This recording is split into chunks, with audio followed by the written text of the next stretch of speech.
The text lit up my phone screen as I arranged the silverware for Thanksgiving dinner in my cramped Portland apartment. My hands froze midair, a fork dangling between my fingers. "You're not coming on the Christmas cruise, Jessa. Dad wants just family. No one to embarrass us with your weight." My mother's words, cold and sharp as a winter wind, sliced through me. I'm Jessa, 34, the daughter who sold her Seattle apartment to buy them a 400,000 house on Elm Street. Title in my name as a temporary gift until they settled in. I thought it was my safety net for them. Now, I was disposable, my size the excuse. The rain outside tapped my window, a steady reminder of my isolation. I should have seen the pattern years ago, but I chalked it up to family quirks, desperate to be the daughter they'd love. Growing up, Mom's voice was a constant Jessa. "You're too fat to be our pride. At least make yourself useful." It started small. When I graduated with my MBA, they didn't show up. I sat alone in the auditorium, scanning for their faces, my cap too tight on my head, my body feeling heavier than ever. 2 weeks later, Dad called, voice shaky. "Jessa, I hate asking, but this car business deal, $10,000 could seal it. You're our only hope, not like you're winning beauty contests." I wired the money next day. The business was just a glossy brochure and a rented office that vanished. Then, my first big promotion at 28, I planned a Hawaii trip to celebrate, a rare treat for myself. Before I could book, Mom showed up, eyes red, clutching papers. "Sweetheart, my surgery's urgent. Insurance won't cover it. You're our hero, even if you don't look the part." I cancelled my flights, sent $15,000.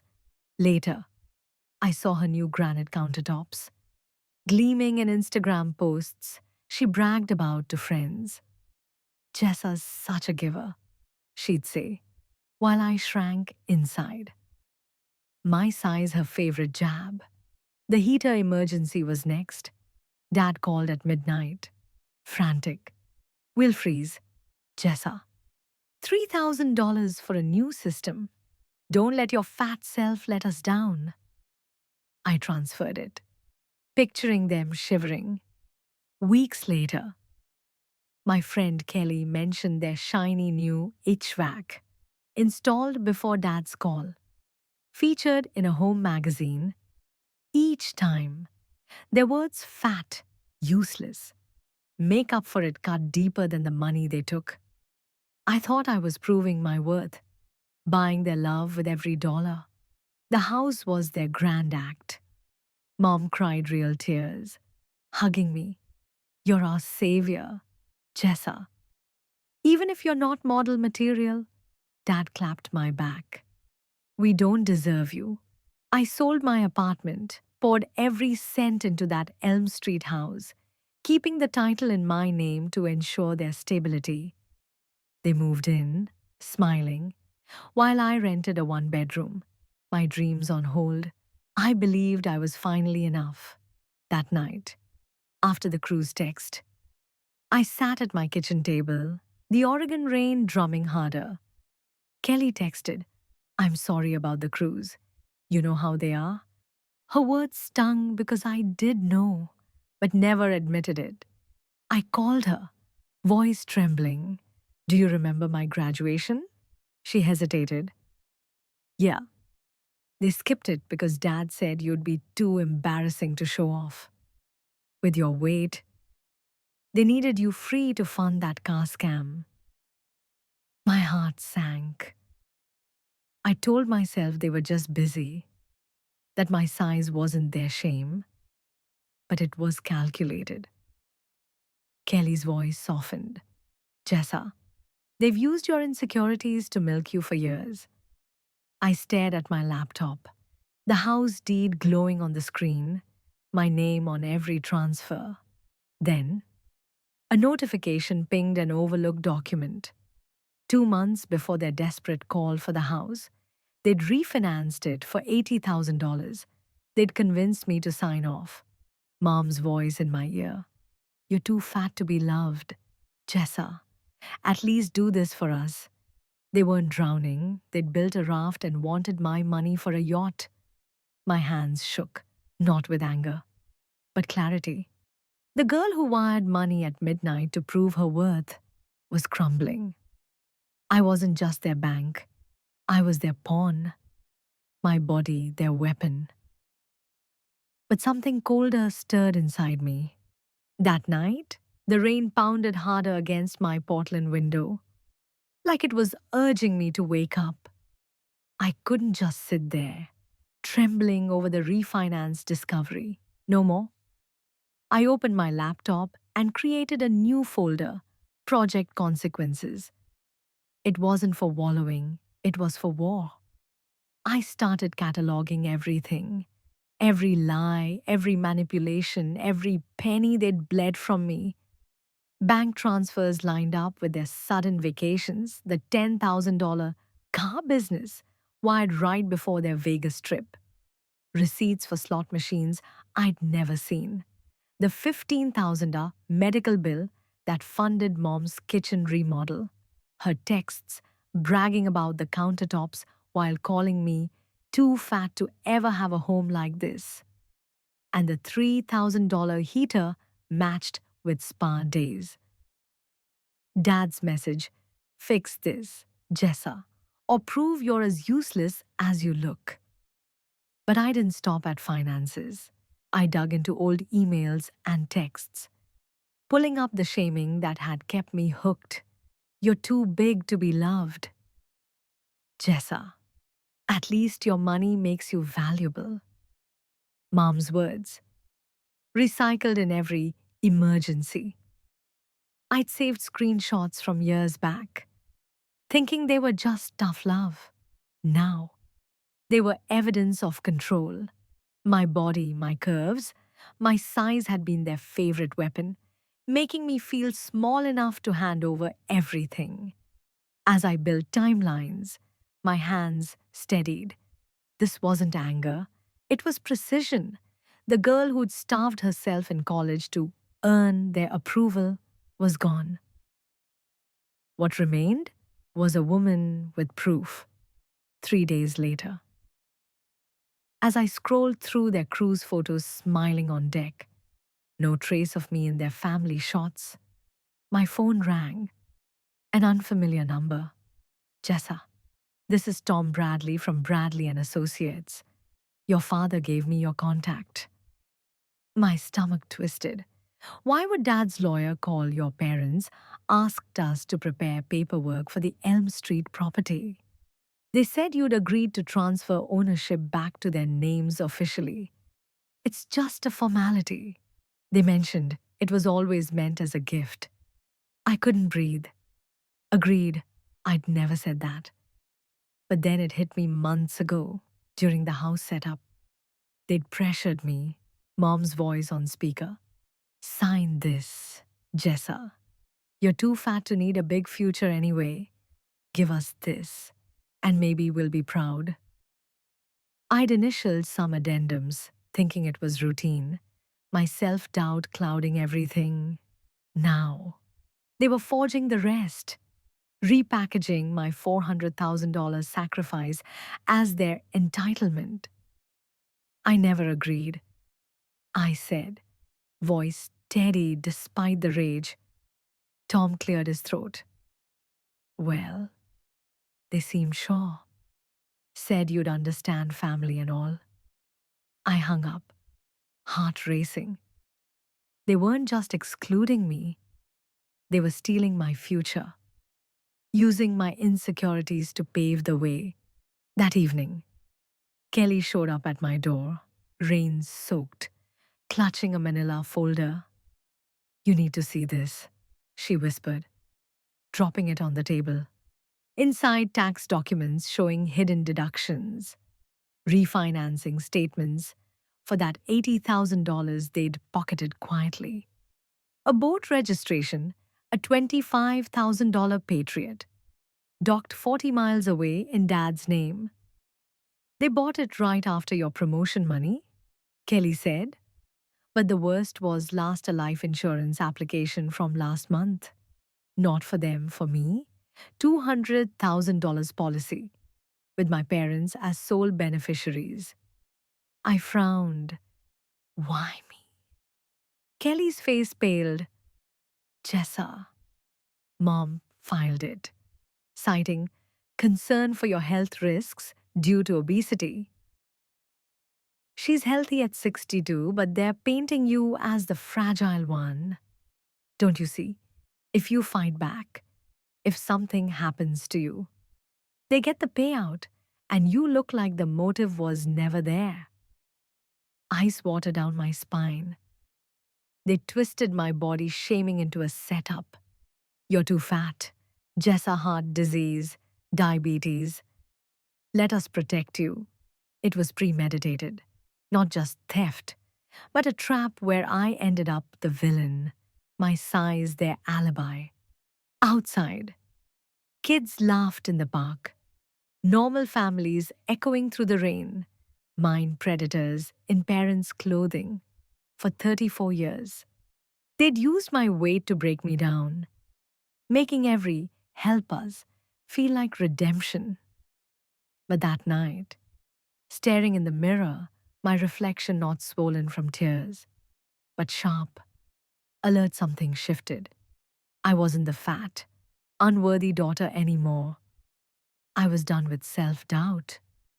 They were the monsters, shaming my tool for their greed. Cold determination replaced the hurt. Survival meant action legal. Ruthless. I picked up the phone, searching for a lawyer. It was time to turn the tables. The next morning, I met Margaret Morrison at her downtown Portland office. Her silver hair caught the light as she leaned back in her leather chair, eyes sharp behind rimless glasses. Jessa, you've got a solid case: fraud, financial coercion, even emotional abuse through that body shaming. It's not just money, they've been breaking you down systematically. I nodded. Laying out my project consequences folder, she outlined a 3-phase plan. Phase 1, lock down everything. I'd revoke all account authorizations and change the locks on the Elm Street house perfectly legal since the title was still in my name. Phase 2, gather irrefutable evidence. She'd hire James Crawford, a private investigator, to dig deeper into the finances and tie in the shaming as coercion. Phase 3, hit them with consequences, lawsuits for restitution, proportional to their betrayal. By afternoon, Phase 1 was done. I called a locksmith for the house, watching from afar as he worked. No more access for them. My bank accounts frozen to their touches. Every transfer over $50 needed my approval now. It felt like reclaiming my breath after years of suffocating under their words. James worked fast. Over the next week, he reconstructed it all: the heater, emergency, lined up with spa receipts. The medical bill matching cosmetic procedures Mom had flaunted. Dad's fake investments, covers for boat payments. But he went further, pulling old texts and emails as proof of coercion. Sign this refinance. Jessa, you're too fat to build your own life anyway. Mom's words, pressuring me into that $80,000 approval, and the life insurance documents showing they'd shopped policies, citing my obesity risks to justify the $200,000 payout to them. It wasn't protection, it was a setup. My body, their excuse for greed. I had a story now, not just numbers. The courts would see predators, not parents. When they returned from the cruise, tanned and smug. They dragged their luggage to the porch. I watched from my car across the street as Dad rattled the knob. What the? He pulled out his phone. Mine rang 2 minutes later. Jessa, the lock's broken. We can't get in. I kept my voice calm. It's not broken. You don't live there anymore. Silence. Then Mom's shrill panic. Stop this nonsense. Open the door.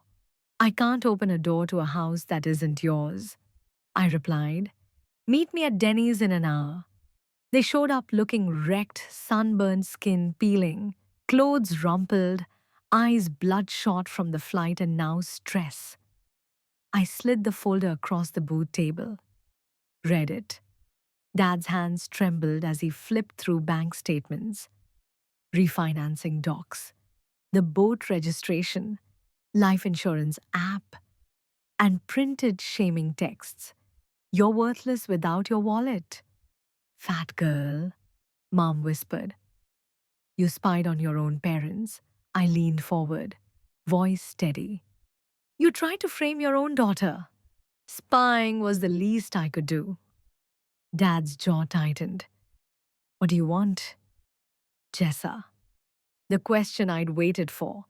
Consequences, lawsuits, full repayment. You stole my savings, my self-worth, years of making me feel like my body made me unlovable unless I paid up.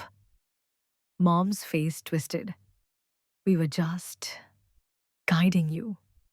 You're too big to succeed on looks alone. We needed help. And you guiding. I cut in, my voice rising for the first time, calling me fat and useless to guilt me into $400,000. That's abuse, not love. Dad tried guilt. We're your parents. You'd put us on the street.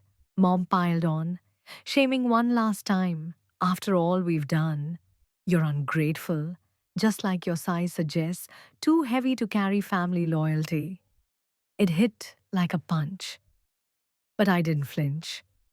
I'm done carrying you. Thieves go to jail, family or not.